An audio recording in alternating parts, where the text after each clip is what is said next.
जिनकी अकाल मृत्यु या एक्सीडेंट में मृत्यु होती है, क्या उनकी आत्मा को शांति प्रदान होती है या नहीं? देखना है कि अब जैसे बड़े बड़े संतों के भी एक्सीडेंट में मृत्यु हुई है, हमने देखा है।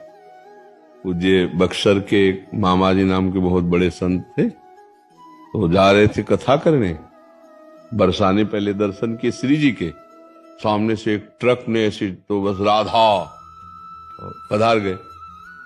तो अब इनकी कोई आत्मा को अशांति थोड़ी है, तो भगवान के पार्षद है, भगवान में गए, समझ गए। अब जो पापाचरण कर रहा है तो शरीर छूटने के बाद उसको वैसी गति मिलेगी। खास बात मृत्यु कैसे हुई इससे मतलब नहीं है, खास बात है उसने जीवन कैसा व्यतीत किया, इससे है। मृत्यु की घटना से किसी के जीवन का फाइनल नहीं किया जा सकता। हाँ, अगर मृत्यु के समय रामकृष्ण हरि नारायण कुछ निकल गया, अब फाइनल बदल जाएगा।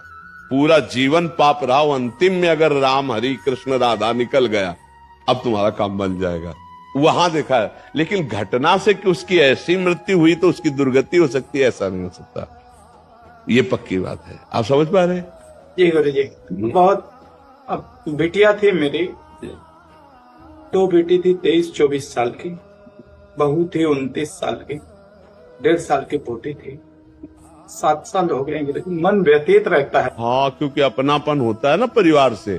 तो अब देखो, इसका हम रोज घोषणा करते हैं एक बार सत्संग में, इस लोक का नाम याद कर लो, क्या है?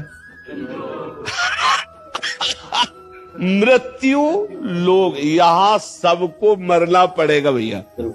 लेकिन गुरु जी, 2011 में मेरा ऐसा संयोग बना कि कैलाश मानसरोवर जाने का मेरा, तो मेरी बिटिया जो है बोलती, पापा आप जाओ कैलाश मानसरोवर, मैं दुकान संभालूंगी। हमारा केवल वो व्यवहार में बहुत आगे बढ़ना होता है। हमारा केवल इतना कहना है कि देखो, जिस समय, जिस सेकंड में, जिस मिनट में जहां मृत्यु हमारी होनी है वहां होनी है।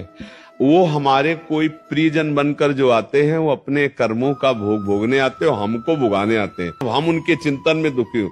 अध्यात्म यही बल देता है कि उनके चिंतन को त्यागो, हरि चिंतन में लगो।